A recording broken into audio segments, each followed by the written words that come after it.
दोस्तों, आज की कहानी दो ऐसी ट्रेन यात्राओं की है जो सिर्फ सफ़र नहीं थीं, बल्कि मौत और जिंदगी के बीच की दहलीज थीं। उस रात मैं परसोल जाने के लिए निकला था। ट्रेन पिलखुआ स्टेशन से आत 11 बजे थी। रिजर्वेशन S7 बोगी में था। सब कुछ सामान्य था, लेकिन रात 1:30 बजे मेरी आंख खुली। सामने वाली साइड लोअर सीट पर एक लड़की बैठी थी, चेहरा खिड़की की तरफ। मैंने खांसा, आवाज की, लेकिन वो नहीं पलटी। मैं वॉशरूम गया, लौटा तो लड़की की जगह एक मोटा आदमी बैठा था, उसी पोजीशन में। मैं घबरा गया, दूसरी तरफ गया। वापस आया तो अब वहां एक बूढ़ी औरत बैठी थी।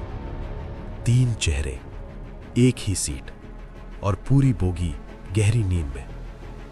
डर के मारे मैं गेट पर जाकर बैठ गया। कुछ देर बाद ट्रेन एक छोटे स्टेशन पर रुकी। एक चाय वाला आया और बताया कि आगे ट्रक पलटा है, ट्रेन रुकेगी। मैं नीचे उतरा, सोचा बाहर से देखूं कि सीट पर कौन है। खिड़की के पास पहुंचा तो वही खूबसूरत लड़की बैठी थी, इस बार चेहरा सामने। लेकिन तभी पीछे से आवाज आई, इतनी पसंद है तो घर ले जा।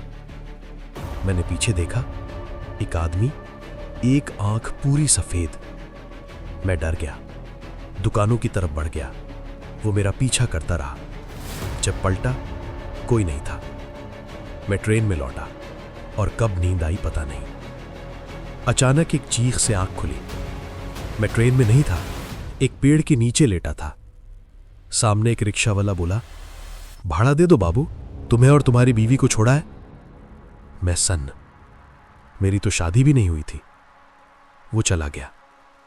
मैंने पैसे देकर खुद को स्टेशन छुड़वाया, लेकिन मेरी ट्रेन जा चुकी थी, मेरा बैग भी। किसी ने मुझे चलती ट्रेन से उतार दिया था और मुझे पता भी नहीं चला। कुछ दिनों बाद अजीब चीजें होने लगी। सुबह बिस्तर पर लंबे बाल मिलते। एक रात मां चिल्लाई, तेरे कमरे में वो लड़की कौन है? कमरे में कोई नहीं था, सिर्फ बिस्तर पर बिखरे लंबे बाल। नाना जी आए।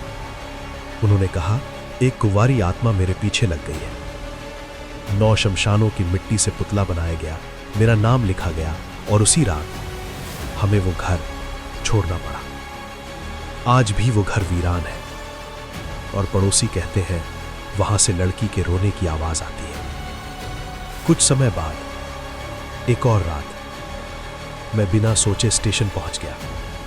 स्टेशन सुनसान था, टिकट काउंटर खाली, लेकिन वहां एक टिकट रखा था।